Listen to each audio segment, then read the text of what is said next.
the treat. Oh wait, it hasn't started yet. Welcome to Poetry and the Creative Process. My name is Larry Couch, and I'm one of the poets. And during the next hour, we'll be sharing some of our poems and talking about the creative process. We're counting on you to enter into the chat questions, comments, reactions, and we'll talk about respond to those, to what you raise. I've been ever since I was in my early 20s, which was a while back. I've been very interested in poetry, reading poetry, and writing, and I thoroughly enjoy it. At this time, I'll turn it over to Melissa, so she can introduce herself. Okay. Melissa Bell. I've also been writing a long time. Not quite as long as Larry, but I'm working on it. I'm working on the longevity thing. I'm a former educator. I was out of the jobs I've had in my life, the best one I ever had was a substitute teacher in a middle school. And that was just the best job. And it was the hardest job, and it was the least paying job, or one of them. But it was a good one. And I enjoy the education process. I'm just going to jump right into poetry because I think that's why people are here. Well, you got to introduce Brad first. Oh, sorry. Yeah. Okay. Brad Strahan. Okay. Hi. Yeah, I'm the informal leader of this poetry workshop group, which you see one portion. Right now, we're down to 5 people, but at times we've had as many as 8 or 10 over the many years. The workshop group has been in existence since 1978. And some of the people you see here have been there since nearly that. Larry was there in 1978, I remember. Yeah. I have a picture of him sitting there. Might be a lot younger. Also, since 1979, I've published an international journal of poetry, which many of the workshop members have appeared in. In fact, here's a very recent copy of it. The artwork and the poetry are all original. We have an art editor who does the illustration and illustrates the cover and the poetry. And so we've had lucky enough to have many famous people and many infamous people in there over the years. Oh, you've got a lot of names have been in your books. Yeah. Amazing. I don't want to talk too much about myself. That was a little bit of an introduction. That's enough. I've been writing poetry since I was a teenager. And some of it's good and some of it's pretty awful, but that's what happens when you write. It is. Okay, we're going to hear from Melissa now. Okay, ready to go? Ready to go. All right. Okay, do you want to bring up Melissa's poems? Oh, right. I've got beginning with graffiti. Oh, there it is. Okay. Oh, I can do that one. I can do that one. Okay. I can do whatever you need. Totally flexible. Here's one that we're talking about how long we've been writing and doing things like that. And this is something that relates to the passage of time, which I think is something that many poets and writers try to explain. Our job, I think, is to explain the small things. We don't have to explain big things unless you wish to explain big things, but they're much more difficult and there's more to write. But you can really get into some detail with small things, and make no mistake, small things are very important. This is called graffiti. Let's say I remember when days took their own shape between one week and the next, when music fell from trees and I listened and I followed bird tracks out of here. How those days now fill cracks between memory and dream like graffiti rough on my tongue. I began that poem with really the last line. I liked the idea, the image of graffiti rough on my tongue, and I went with it and wrote a poem around the line. Can you go to the next one? Thanks. And this is one of those small poems that you look outside, and I do a ton of bird watching, like many people. And I just started to wonder about them. Reflections on a bird. What fits inside a bird, aside from hollow bones and a little blood? Lungs like small peaches, blue eggs, tiny black eyes, magnetic north, or an avian melody from farther back, wind gusts of song from a reptilian dream that keeps the sharpest hawk awake. I see a question up with how did you get Yeah. started with poetry? The first poem I've ever found evidence of writing was in 1967, and I was 10. And I was writing haikus at that time. I thought they were wonderful. The starling stood still as if nothing would happen when it ate the seed. 575, the syllables. And I just began writing because there was a lot of sadness and pressure in my house. And I think that writing was an outlet. Art was an outlet. I used to draw, but writing kind of became more important. And that's it. I can read a next one, or I can pass it along to Brad. Whatever you think. It's up to you, Melissa. You decide. Okay, I can read it. I can read a short one because mine are short. I'll Okay. read one more. One more short. This is a very recent poem, actually. What if? What if a simple twist of semantic wrist could change the world of desert, jungle, or asphalt garden into palm red fate or a god's mistake? Poisonous bile for the artist to mold and shape with enough wrinkled adjectives to feed the gawkers and bards until they lie stuffed and overfed. And I just had to write something about what was going on in the world, just with media and misinformation. And people just want, they want information, but they only want it in sound bites. And that's why I'm addressing feed the gawkers and the bards, and they're stuffed and overfed. So I'm just doing a slight explanation, which I don't always want to do, but I'm glad you enjoy the 3 little poems. Yeah. And I'm going to, I'm sorry. No, there was a couple of comments in the chat. I Oh. want to make sure you saw it. Oh, sweet. Thank you. I appreciate it. And I love reading. It's wonderful. And I appreciate the feedback, and I will be back. I promise. Okay. I have more. All right. I'm slide it over to Brad. Brad Strand. Okay. Who I've been writing in his workshop. I joined his workshop in 1981. I was practically a child. Not really, but I was a whole lot younger. All of us were. Yeah. But we've all remained friends, and it's a delight to be here reading and writing. Yeah. I see a question here. When do you have an idea or phrase? Sometimes I'm walking along and I just get hit with some weird phrase, and the hardest thing is hanging on to it long enough to where you can write it down. And then you might be able to use it later, and it might be years before you ever use it later. I cannot say I'm disciplined about it. I see the word discipline right here. Does it come and go with different seasons of life, or are you disciplined about it?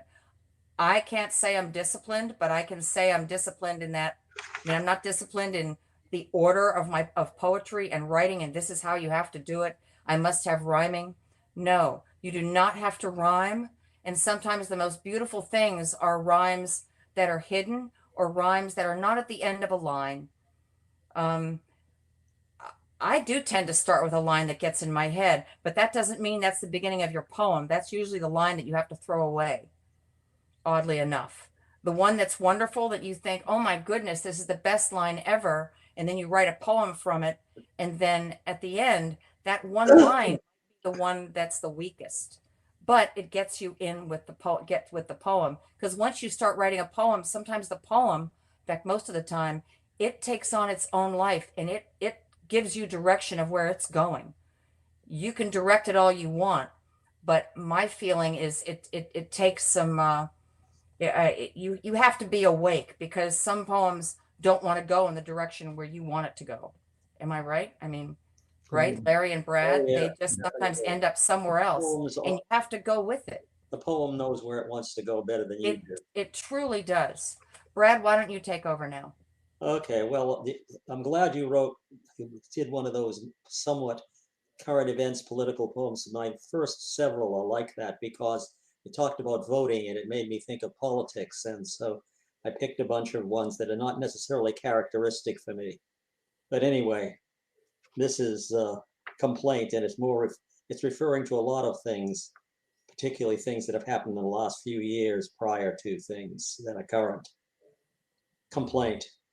I'm tired of the blinding speed with which the blind lead, the terrible noise the deaf make when they fail to explain. This trackless train races past all possible stops, missing all the stations of the cross as we charge across the boundaries between life and death with hardly a single indrawn breath. Nice. Very apropos. Yeah, that's really nice, Fred. Sure is. Okay. And you don't, there's nowhere to cut. You've got, this is a very tight poem without a lot of without many articles. If you're noticing, as far as you're writing about the poetry process, and it's a small enough poem that I think that people who are looking could notice. It's very tight, and you can't make mistakes in a tight poem. But you get rid of all the mistakes after you've worked on it for some time, Yeah. for days. Although You can't. sometimes the poem won't change much at all, but I don't think I've ever written a poem that didn't change to some extent. I think Yeah, that's but a lot. for, Yeah. for most poets, even despite the fact that Allen Ginsberg insisted that he never changed his poems, friends of his knew better. Oh, come on. He was doing something behind a closed door. He was making a change. Yeah. Anyway, so what about the next one? And it's related. Okay, We the Living. And you see these kind of things all the time, and currently even more than at other times. Who is without guilt? Let him speak. That by some anonymous quote that I discovered. We the living can speak of war and peace, gods and demons, nights of nightmares that are real, like sudden storms that drown the familiar in gouts of mud. We can see the newsreader's calm face as today's horrors unreal, real blood on steaming pavements and real faces contorted with grief and hate. Too late, we sometimes see our own hand in the cataclysm. The stand we did not take, choices we refused to make. Strong. Good ending. Yeah. That's a sobering one. Nice, sobering poem. Regrettably, it's very current, even though it was written a while back. It is current. Things like that, regrettably, tend to be always current. Yeah, they do. They don't seem to change. But we can hope that they will change. Well, that's one of the things that the last couplet was about. Yeah. Yeah. Oh, nice. Breathe in and out. Choices we refuse to make. Okay, Nice comment. I could do one more. This one's slightly longer. Okay. But it's related, but it's a historical poem related to the same. I've tried to keep them in some kind of a sequence that had some connection. But anyway, this is a historical and a personal poem. It's called Stars. Back when I could see the stars most nights, they put stars on papers, bright foil, gold, red, blue, and silver. Gold stars that stood for teachers' praise, and in some sad windows, gold for that unlucky phrase, killed in action. Before the fireball ended another war that didn't end wars. Back then, there were other stars, dull yellow on shirts and dresses. I never knew, cozy child of Christmas stars, plump Santas, and Hertz kissed away. Now memory is in grainy newsreels, stars on Patton's tanks, rolling over uniformed kids, and the voices of uncles in the synagogue, cursing Nazi and Jap. So Brad, there's a couple of questions and comments in the chat. Can you see the chat? Can I see the chat? Sort of. I'll put my glasses on, I can see it better. Glasses. Bad boy. Oh no, I think they see it like a lot of people see the world that way. It's just that they don't express themselves. Well, in fact, a lot of people don't even want to deal with it. And dealing with it is very difficult. But if you can write a poem, it's a way of dealing. Yes, It's it a is. way of explaining or Yeah. bringing front. And it can be very simple. It doesn't have to be a huge, heavy message. And you don't have to say your message within the poem. Yeah, I'm afraid I was a Poem. little too much with heavy messaging. Say, Brad, there's a question from Jerusalem Martinez Zarco. Says, I am a youth director. I have some youth that like to do poetry, but I am not a very poetry person. How can I help them, or what tools can I provide to them? Well, get them interested in modern poetry. There's a lot of really fascinating stuff, and a lot of it is perfectly understandable. Some of it isn't, I'll admit it. But read that anyway. yeah, read it. Yes, read Even poetry. read the ununderstandable. And write whatever comes to mind. It doesn't have to sound like a poem. Sometimes it'll end up being a poem. You just write. It's hard to fill the blank page. It's a terrifying thing when somebody had said in school, oh, here, write a poem. You've got 20 minutes. That's a lot of pressure. Well, there are the older poets are often people like Carl Sandburg. They could do that. Or although he's a lot more serious stuff in terms of the technicalities of poetry, Robert Frost. Yeah. Some of his poems are quite simple. Yeah. Yes, they are. But there's another question here. Are there particular poets you'd suggest to those kids? I mean, there are poets I just suggest. There are a lot of new poets that there are so many.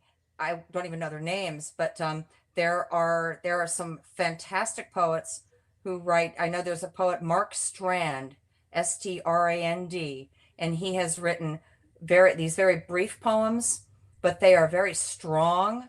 And you read them and you think, whoa, okay, yeah, I'm there. You can relate to them. They're abstract, yet they're writing about what you know. You'd be really surprised. But Mark Strand is a wonderful poet. He probably died 20 years ago. But there are many. I don't want to give you the names of a bunch of old poets and just older people. You've got Robert Frost. He's got some great poetry, but there's a lot more that's contemporary. Oh yeah. And I would look up contemporary writers and go for that, and then read things like Marge Piercy, a wonderful poet who has been in Brad's books, and she's just renowned. Naomi Shahid Nye, Nye. Oh my goodness, she's amazing. Yeah. Naomi, and her middle name is Shahib, I believe. Her last name is Nye, I think. Amazing. Nye, yeah. Yeah, that's just amazing. Now, she's half Palestinian and half Swedish, which is a classic American mixture. Oh, wow, she sure is. She's a nice mutt, but she writes some beautiful, beautiful work. And if you have a chance to ever see her read live, she's great. Same with Billy Collins. Anyway, yeah. Shall we go? Okay. Yeah. Yeah. I would say also that some of the old classics are still good. Of course. When I was a kid, I loved Robert Service, and there was a lot of humor in his poems. I love of course you like Robert Service, because you story and you write wonderful stories that you weave. And don't ever think that Larry's going to write a poem that you think you know the ending.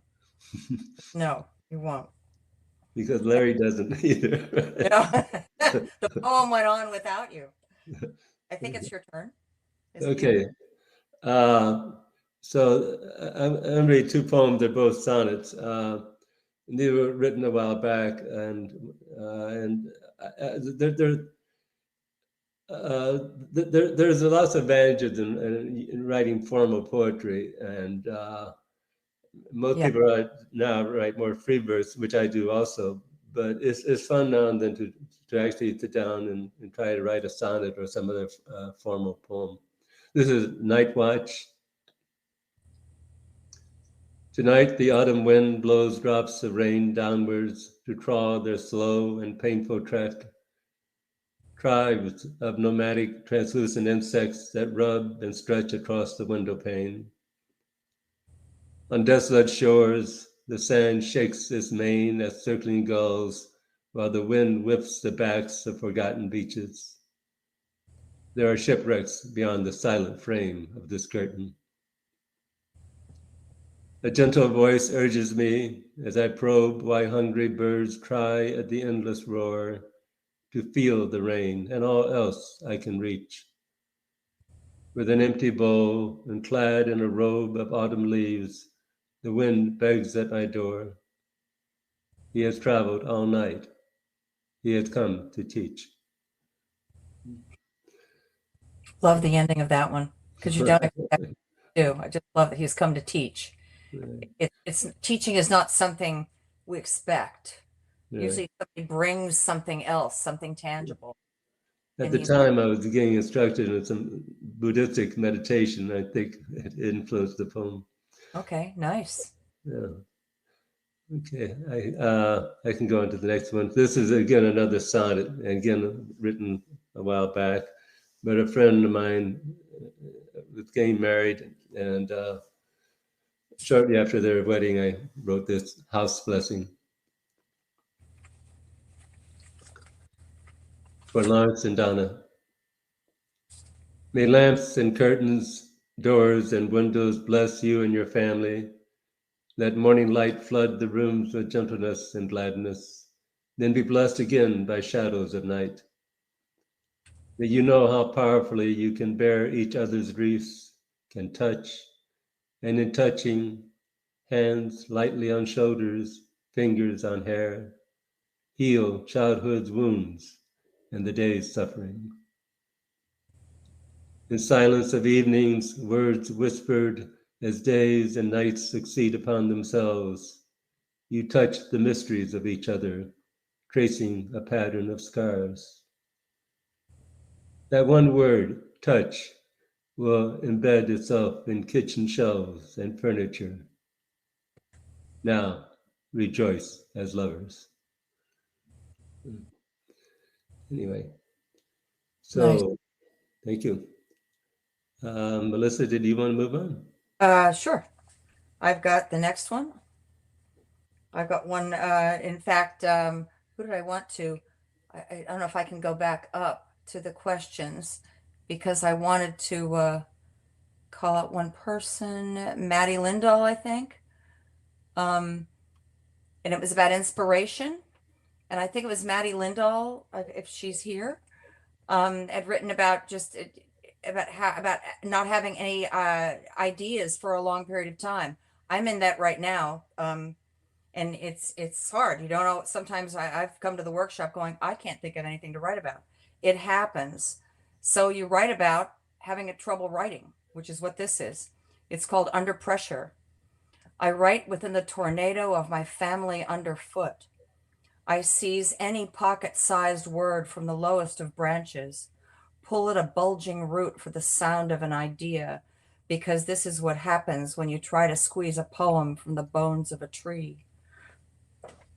Excuse me. Sometimes that's what it's like to write, and it feels like you're squeezing blood out of a rock. But when you keep at it, that blood just keeps flowing, and that rock just keeps giving back. I'm going to read the next one. A little on the surreal side. It's called The Peaceful Head. Can it come up? There it is. Peaceful Head. What would a head do if it was quiet? No strings pulling its jaw or humming human rhythm. Where would it go? Can it do more than grace the usual shelf or land in formaldehyde among friends? So it takes its time, gathers its thoughts in one place, a round table in sunlight where memories can bubble, tense, float away, a place with windows where a peaceful head can get out.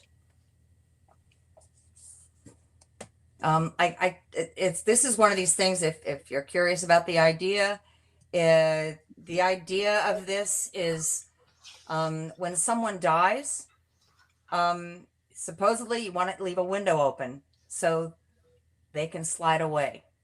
I've never opened a window in time after being in the presence of someone who's died, so I don't know, but I know that is a total thing. is having a window open when somebody passes away.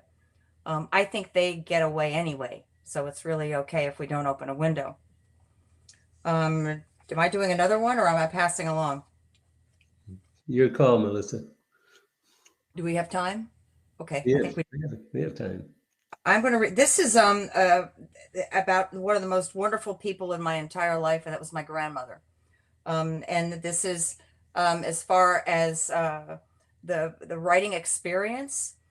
This is writing about what she said to me, and she said things to me that I wanted to keep alive because she's been gone since 84, and just because she's gone does not mean that everything she saw is gone. Oh, so I just want to share what she had for me. She was a very cool lady, but grandmother's dreaming again. She is afraid there are gray buckets against the wall, and when her eyes are half shut, the same buckets blossom into swollen hands twitching like fat blackboards. I'm sorry, I'm going to start this over. She is afraid there are gray buckets against the wall, and when her eyes are half shut, the same buckets blossom into swollen hands twitching like fat blackbirds stuck between the boards. I attempt to shake her from this place, be the hero with an axe who breaks their beaks of bone, but her mother set them there because the roof leaks and they might be good for something in a dirt floor house. I mean, I wanted some way to preserve her memories and her experience. She grew up in a dirt floor house, and there aren't many people who grew up like that. But she had this real fear of these buckets in the corner of this room. And I can tell you there were no buckets in this room. I was with her, but she thought for sure, as she was dying the last few months, she thought there were buckets against the wall.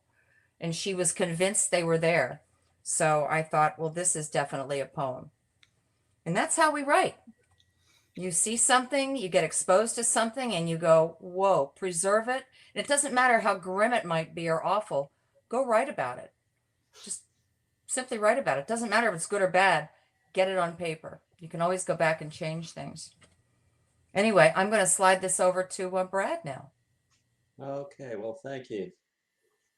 Another historical poem. And I think, again, all these have relation to politics for quite a ways through, because, of course, it's been with us a lot more recently than I care to think about. But anyway, this is based on real experience again. Roosevelt and me, summer of 1943. Those were the days of hopeful poses, me on the beach with sand castles and sun, FDR with his worldwide war to win, a new kid and a new deal. Dad welding LSTs for great invasions, a big smile in the White House, ready for every occasion, to give those Axis their kick in the butt. Every dime matinee, I'll have to start that over again. At every dime matinee, newsreels rolled and roared with the sounds of our guns. We all cheered, and Mom bought war bonds to help our boys push away fear. What 6-year-old kid had any idea of Nazi subs sharking off his sunny shore, while the big man with the big smile told us we had nothing to fear, not even fear itself. That's a good childhood one. Yeah, I didn't know until quite a few years later that there were German submarines right off the shore where I was at the beach. Isn't that remarkable? Yeah. I think that's just remarkable. You try to preserve some historical things that you've had the experience of. LSTs, landing ship tank. Oh. They're the ones they used at D-Day. Oh, landing ship tank. Didn't know that. Okay. Cool. Nice. Oh yeah, I gotta read. I'll go read. Sorry. You're reading another one. Yeah, I will read one more. This is relatively long. Another actual experience but this experience related to people in another country. Back in 1995, we were in Holland, and we went to see this march, which has ceased because the people who participated in it then are just about all dead now. Anyway, they still celebrate Liberation Day. Holland, Liberation Day, 5 May 1995. Day lamps of chestnut trees and children hiding under canal bridges. The sun has lain all day on the land, digging in his fingers like a plow. Houses on every canal float greenly by, pretending to be passing barges. Now the living celebrate their green dead in a ritual of flowers and steel. Saskia's daughters shake out their blonde banners for the gray survivors that limp by past canal bridges and children smiling under the day lamps of chestnut trees.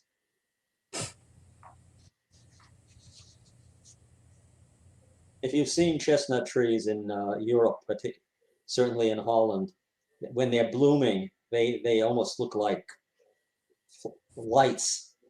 They're just bright, so bright with the white flowers. Really?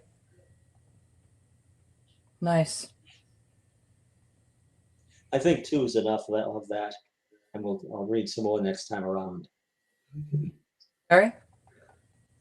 Okay. All right. If you can pull up my poem, beginning with ink. There we go. Before I start, I might mention that I've really enjoyed being part of Brad's poetry circle. And I would suggest that if you write poems and you know other people who write poems, that you form a group. And it might not be for everybody, but you might enjoy it. And I find it delightful to hear a really beautiful poem and then the poet sitting across from me, like, wow, that's great. You know, I'm not reading this in some. You can help each other. Yeah, you can help each other. Right, that's true too. Yeah. Okay. Nice. Janet Curley made a comment about your poem, Brad. I don't know if you can see it. It's on the commentary. I like your use of well-known historical phrases and the repetition of words, i.e. nothing to fear, not even fear itself, and the end of war that didn't end all wars. You know, you're using things that are common knowledge, but you've woven it into a poem, and it works. Yeah. That's something that poets often can do. They make it more real than just the quote sitting out there. Yes. Yeah. Okay, ink. This is more of sort of a surrealistic type poem. I drop words like ink on paper. It sinks into the whiteness, black osmosis, going to the least resistance, falters out, forms shapes that crawl across the paper. I crumbled the paper, ink images form on my hands. I give signals of distress, but no one responds. Nowadays, so few people read poetry. Anyway, Yeah. a bit of humor there. Yeah. Is We can ink form on my hands. Very nice for crumbling of paper and bringing the ink and the paper onto your body. Mm-hmm. You know, you make it more organic. Thank you. That way. All right, we can move on to the next poem. Outcast. I asked the night to tell me a story, personal, something no one else knew, how the earth turned its shoulder to the sun, pivoted as if offended, as though something was said and the world chose darkness to the light, a light that was unremitting, where no secrets lived. Tell me your story, how you came to be, how you beat out your own kingdom, learned to live with outcasts, the unwanted. And the night told me the story of strangers, desolation, as we walked along, obedient to none. And we can move on to the next poem. Yes. Read another. Okay, I will. You're getting me to stop is the hard part. My family will attest to that. Coin. There could always be a coin hidden in the couch or found rolling down the gutter just before falling into the drain, covered with the iron grate, or perhaps in the pocket of that jacket you haven't worn since last Christmas and has a dank smell. Again, you might be lucky and find the coin leaning against an abandoned building down that street you rarely walk, because the doorway houses some lonely man who has lost his way from childhood, whose mother had such high hopes, but hasn't been seen for 20 or 30 years, his face dirty, unshaven. Perhaps a coin has rolled from his torn pocket. So I will end with that and turn it back to Melissa. All right. Let me see. Blueberries in Iceland. I was with my daughter in Iceland. We had never been there before. This is one of these poems that's just about a moment. And it was this, we got a rental car. I just drove to a place that had a lot of people. So we figured it was something public because you don't know over there. And it's a pretty interesting country, that's for sure. But we were walking along and saw this family rummaging about off the trail in these small bushes. And they're the ones who told us about these blueberries. So that's how a poem is born. We stopped and we were picking blueberries. And this is what this is. Blueberries in Iceland. We found bushes of them while walking the base of a barren vertical wall. Gray on gray remains of a long seismic punch. We touched without gloves. We stepped like sandpipers in this place among stone and brambles, plucking small berries buried deep among dense branchlets, their tiny sparks of cold juice staining our lips blue. We filled our hands eating what we could and filled our hands. And it was a wonderful trip. I had 5 weeks with my daughter all to myself. So that was truly a treasure. And I don't have many poems from that trip, but this is one I had. I was happy with the whole experience. The next one is I just like to make a comment. You just go back for a moment. Sure, you can go back. Okay. I just love the ending there. That we filled our hands, eating what we could, and filled our hands. So you that sense of it's that repetition doesn't always work. Uh-huh. And in fact, I agonized about it when I even brought it in the workshop. It's like, oh no, I repeated myself. But sometimes a repetition is exactly what you want. Yeah, it works there. Yes. We were doing such a simple thing. And we're in this other country, we're in total alien land, and here we find blueberries. And it was by this, there are blueberries here, and everything normalized. And it was wonderful. It was a great experience. And the next one I have is called The Milking. And this is also an experience. I think I was about 12, and I'd never been on a farm really before. And so this was really new and different, and it was awesome. But this is my sister-in-law's, my wonderful sister-in-law's Uncle Grady. And so he was my old Uncle Grady, and he was this old farm guy. And anyway, we were milking a cow. The first nipple I saw in use was not my mother's, but a 1,500-pound white bovine smelling of barn and mown grass.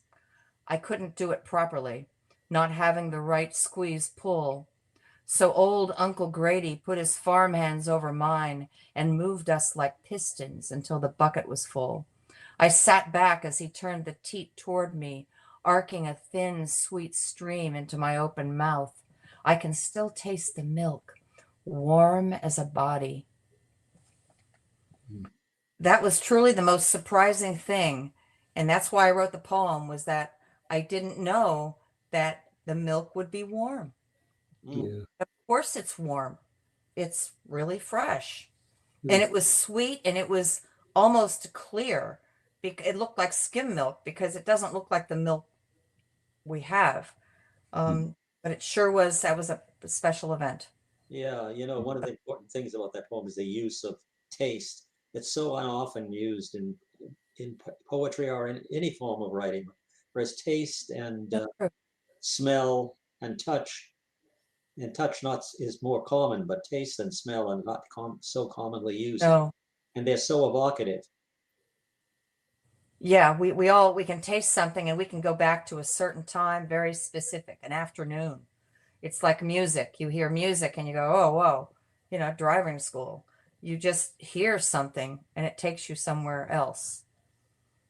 That's great. Thank you, Maddie Lindahl. I love the humor I hear in this poem. I wanted you to hear the humor in this poem. I can go next or I can pass because the next poem is very opposite and it's kind of serious. I guess there's time. Do what feels good. Yeah, go ahead. All right, this is really going back in a totally different direction.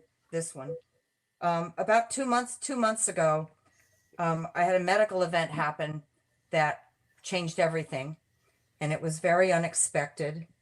The short version is I had a heart test that was supposed to be common, and I flatlined afterward, and I died in front of my husband. But I came back. I'm here, and I'm so glad I'm here.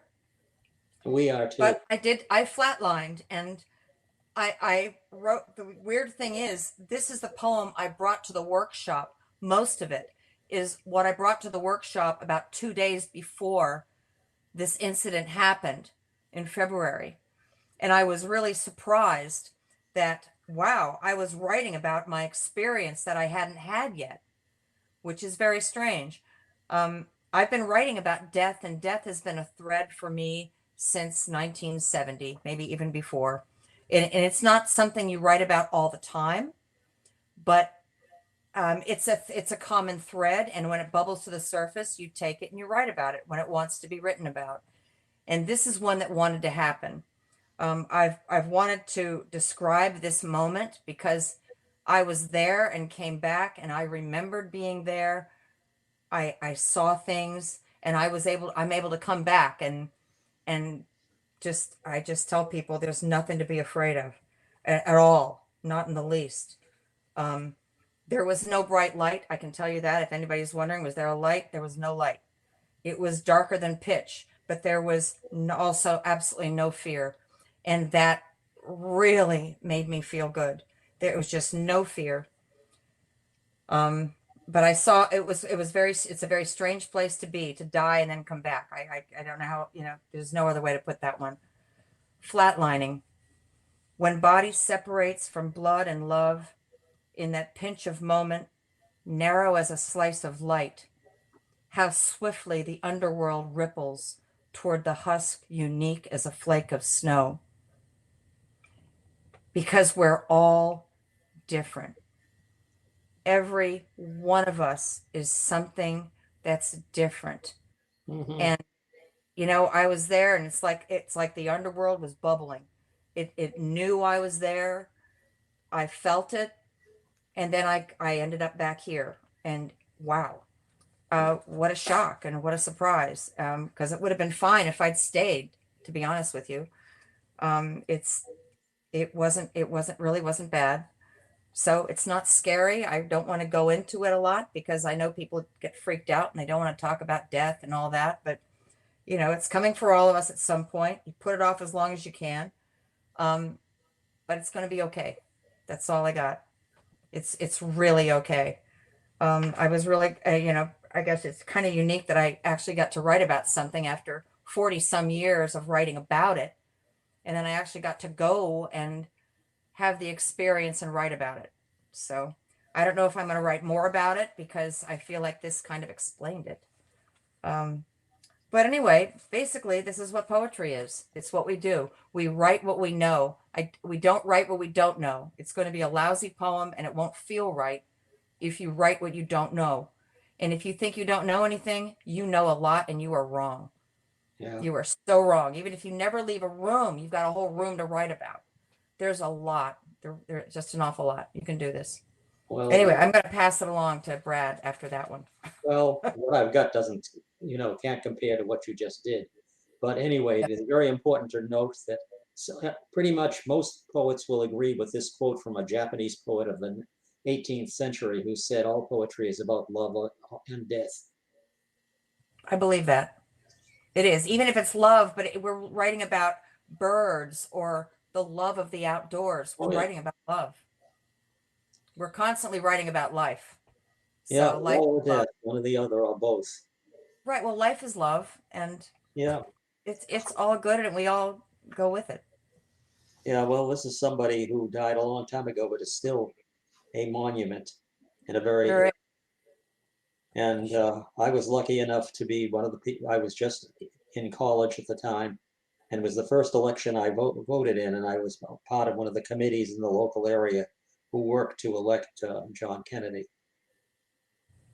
But anyway, and it was close to 1,000 days. And that's a quote from something else, and I can't even remember what that somebody of 1,000 days was other than John Kennedy. A meditation on JFK. Like a myth, like a mystery that achieves the sheen of royalty, a dream that swells slowly into a semblance of reality. Then pain does not matter, nor frailty, they only flatter the haloed vision of carnality. The words, the man, become an unforeseen unity, image upon image, refining dross to a peculiar purity. Yeah, that's the. It's hard to capture JFK. Yeah, I know it was one effort. I have a couple of other poems that didn't get into print, but I was glad to have participated in something good, whatever the negatives may have been. Yes, you participated, and that was a good thing. Yeah, it's nice. It's a good meditation. Mm-hmm. Yeah, thank you, Brad. Yours, thank you. Well, I'm going to read another one. This is a long one. I think I will only read two because of that. Anyway, this is based on reality again. A lot of these are reality poems. Well, they say, and it's very important to keep in mind, one way or another, you should write what you know. Mm-hmm. That's novelists have said that. Everybody understands that's very crucial. Yeah. Irretrievable things. In 4-year-old eyes, the world hardly moves. My father's metal shop remains as it was 1942, where I saw the model destroyer made to recruit sailors for a nation plunged unready into war. Yet the shop was sold that very spring, so his skill could build real ships in Hingham's yard. Now I count back by disappearance of things, models and ships my father built, the shipyard itself, the sailors, dead then, or like my father of time and chance. So much lies unretrieved, his onyx graduation ring. Left at a desk in Rockaway, his humor passed into senility, his hand on my shoulder. Now life piles up behind me, memories sagging shelves weighed down with many weightless things, walks in Belgian rain on Paris streets, endless beaches, so many rails and roads passed over that the hum and clack of time's relentless engine seems to deafen even memory. There are so many pieces unconnected, no longer recognized. I can hardly tell which is memory, which fantasy, which unwanted yet not cast away. At 4 score and 4, what happened now or then becomes like the stiff world, or the still world of 4-year-old eyes. Well, yeah. Mm-hmm. At 4, you were so impressionable. Mm-hmm. Oh yeah, that's it. And yet the funny thing is, you remember only a very few certain special things. Some of them are very small. This was a major thing. Yes, some are small. You'll just remember something on a desk, and Oh that's yeah. it. pretty huge. This is really huge about your father. That's really great how you could marry that. Small thing with a big. Okay, well, Larry, I'm passing it on to you because I don't want to try to read another long poem. Yeah. Um, Okay. Brad, there was a comment when you asked about the 1,000 days. It was JFK, 1,000 days in. Annette Cass writes to you, Anne of 1,000 Days is the 69 British period drama film based on Anne Boleyn. That's where I got the title from. Thank you. And I remember that Anne of 1,000 Days. That's a good one. Yeah. Good one from the Wayback Machine. Well, Kennedy's time in office was close to that. Yeah, I think it was. I have heard 1,000 Days, pretty close to it. Cool. Well, I appreciate knowing the fact of where I took. Well, we steal. Well, they say that good poets steal. Good poets. Good poets borrow. Great poets steal. Exactly. I'm not a great poet, but I'm. Go for the steal, Brad. Okay, this poem is about titled Life Cycle, and I brought this to the workshop, and Melissa said you can get rid of the last line, and I totally agreed with her, but then I forgot to delete it, so we'll have to pretend it's not there. But okay. Sometimes I think my poems get too dark, so I'm trying to bring. Auden said you should show bring levity into them. Yeah, Auden said you should show an affirming light. So then I tried to tack it on. It didn't work. So now you're going to see our process not at work. See, I made this. Right. But I think as Melissa or Brad was saying, I think it was Brad saying that a poem has its own integrity, and you really can't mess with it too much. But anyway, life cycle. Yeah. My hand fades on the page, grows transparent. You can read the text, the usual beginning, the not unexpected ending, the dumb show repeated over and over again.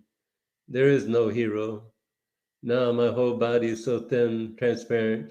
You can read other people through my ribcage. Again, no surprises.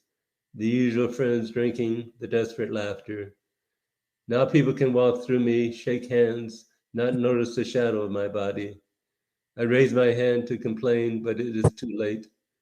My body has been blown away like the ash of burnt newspapers announcing the latest crisis. Who was killed protesting what atrocity? I hover over the burning city. My tears fall as a cooling breeze brings the day to a close.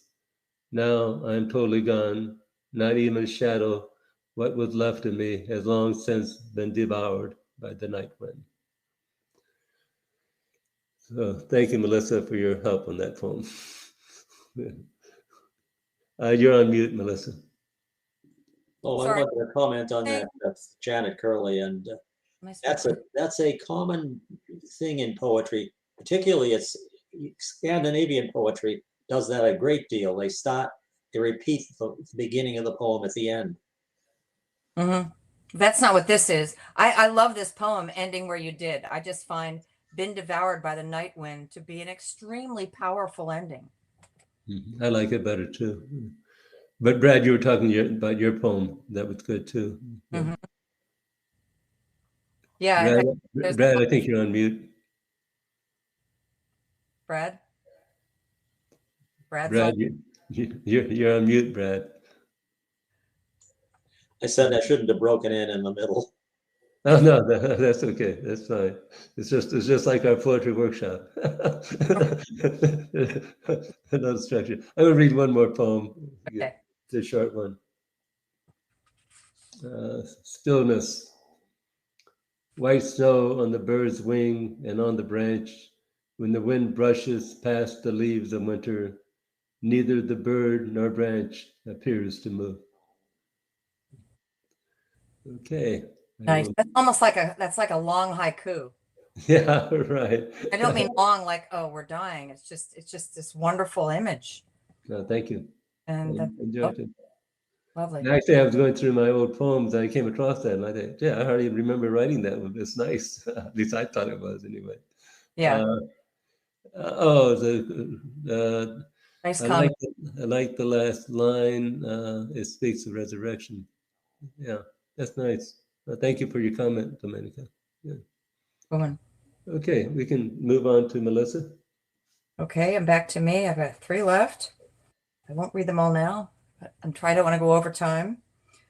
A couple of years ago, two friends I was visiting, and my mother had just died, and there was just so much coming at me at one time, just like all of us in those unexpected moments. And they asked me out of the blue, we were just sitting at breakfast or something, and they said, "So what's your perfect day?" And I was stumped because they were asking, they thought, "Your perfect day. Well, what do you want to do?" And I thought, "Doing? You mean your perfect day involves doing something?" And I began to admittedly overthink the question. So I wrote up my perfect day. A friend asked me what that might look like. The question, not a simple one. A slippery green hillside at dusk or morning because birds singing they survived the night is perfection. The earth stops rotating. Everything falls away like sugar cubes in hot tea. Not a bad day. The beach, any coast. Water covers toes, tugs at knees, urges toward more depth, lungs fill with salt water. There could be panic. It could take a while. Or a flower field frozen in ice where bees warm themselves with their golden bundles. I could just watch. So that's my perfect day. And it's not a picnic. I'll read. Wonderful, wonderful, wonderful imagery there, Melissa. Thank you. Thank you. Thanks. Yeah, I liked I liked where it was going. I wasn't sure, like, how can you have a perfect day when all these other things are happening? How can you even think about a perfect day with all these other things that are going on that have nothing to do with you, but it's your perfect day? This is San Paku, and my father told me he called it San Panku when I was about 14 or 12, I guess 12, 13. And I thought it was San Panku. I didn't know. I looked it up and realized, wow, it's a real thing, but it's San Paku. And it means where your eyes determine your fate. And it has to do with the whites of your eyes showing underneath your eyeballs.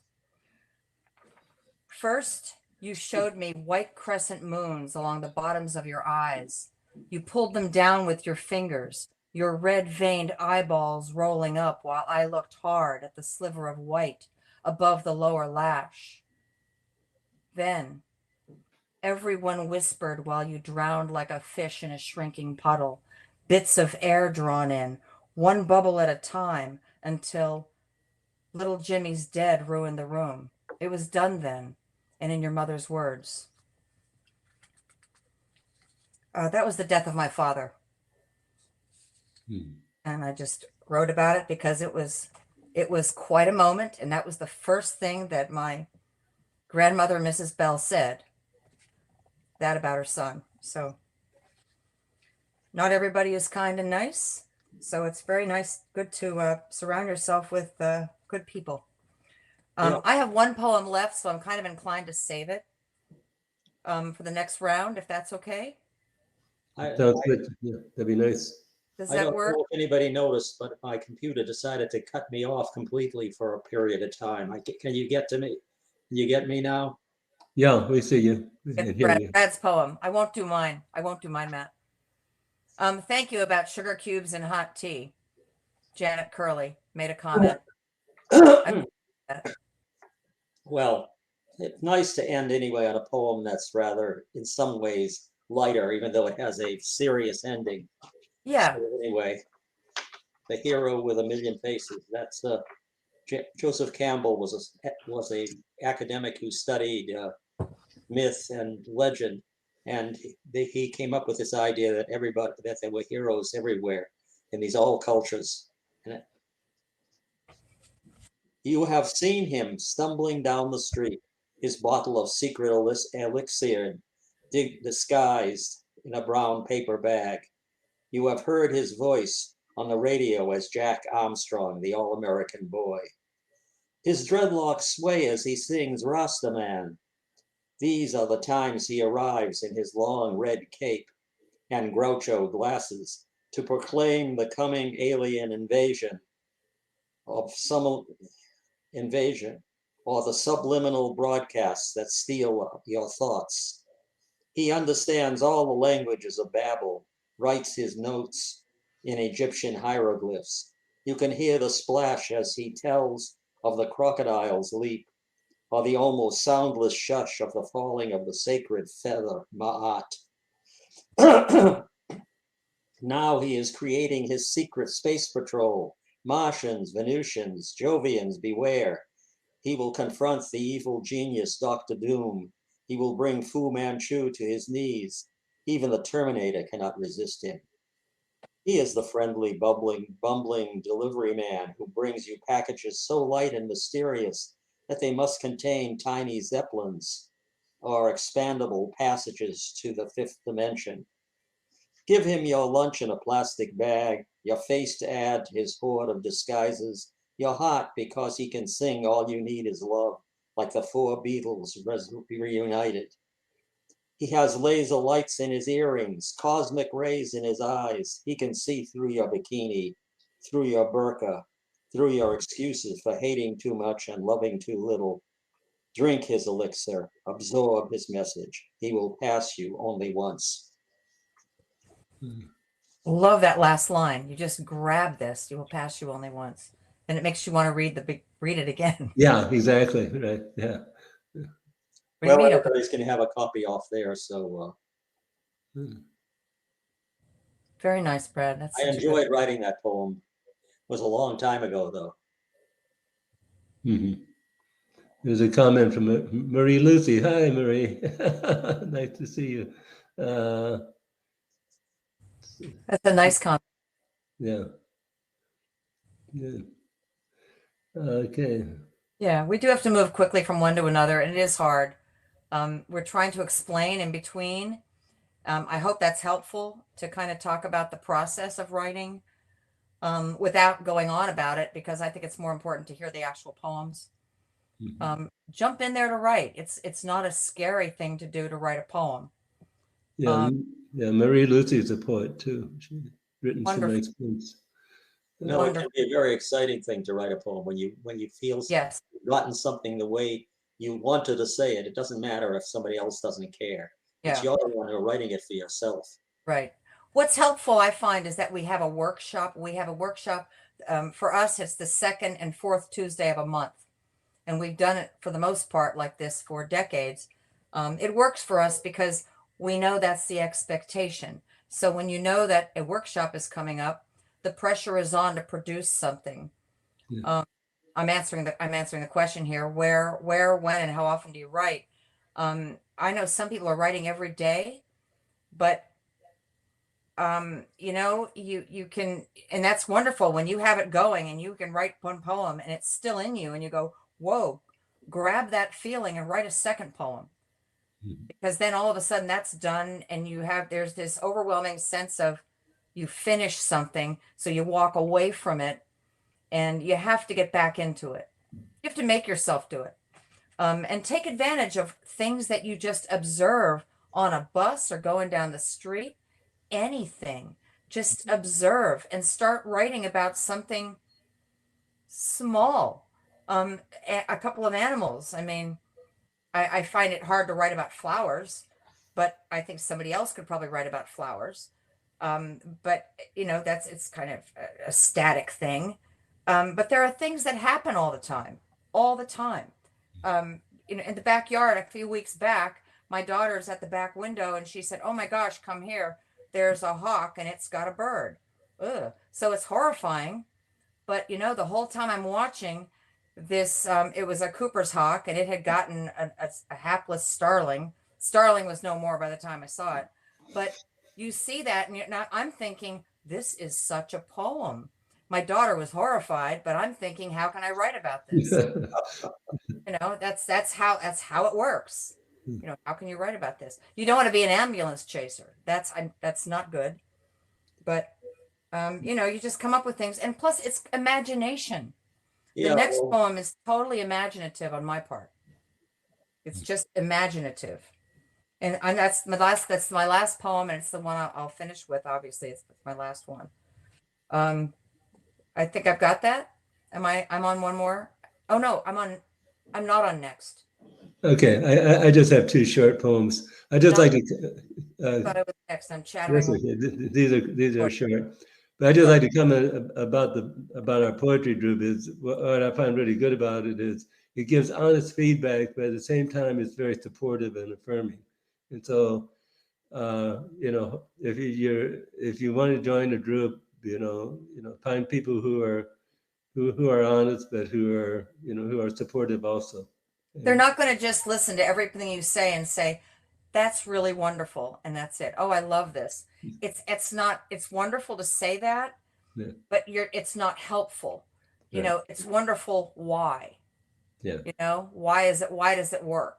And Um, and look at it closely. Where does it not work? If it doesn't work, if it's a perfect poem, that's great. But don't be there are very afraid to, few like that. what did yeah, you say, Brad? I said there are very few like that, perfect poems. Oh, yeah, there right. Those are. usually come around. True.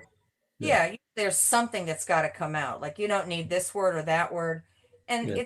it's editing. It's just simply editing. And it's great to find somebody who will be one of your tribe. And a wonderful poetry is a great group to have a tribe in. Just have a few. I love my tribe. Yeah. And we've been a tribe for quite a long time. Yeah. We have, and a lot of people have come and gone. And that's a great question. When are you most creative? Um, Not first thing in the morning, but it's kind of the odd time during the day for me. I don't know how it is for you and Larry and Brad. Yeah, I When are you think most creative? almost any time just depends when something hits you. And of course, Yeah, sometimes I can be in an inconvenient spot if you've got a pencil or pen around I anywhere. know. Make a note and hope that the rest That's the of it worst. follow. Yeah, that's the worst. You come up with a good line because you've seen something and you're driving or you cannot write anything down and so you say the line over and over again in your head and hopefully not forget it. That's how it happens. Poets are humans, are just, we're humans just like everybody else. We have foibles, we make mistakes. And I think if you can write, just to pick, if you can hold a pencil, or if you can just make words appear on paper when you're vocalizing, that's however it works. Just do it. Yeah. What I've been doing recently, I didn't write in the evening, but I think of T.S. Eliot said every poem is a fresh assault upon the inarticulate. I mean, every poem is different. Every entrance into a poem is different.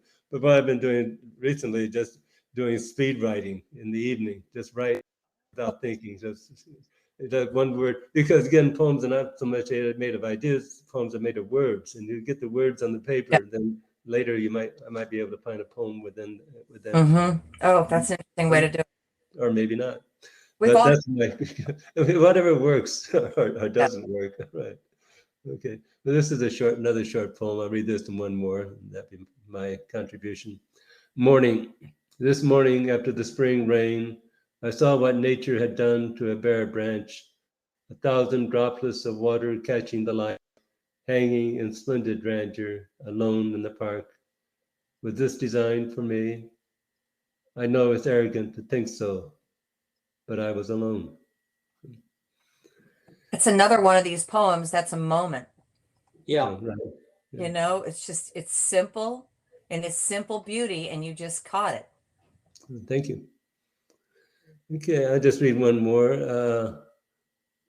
Okay, wings.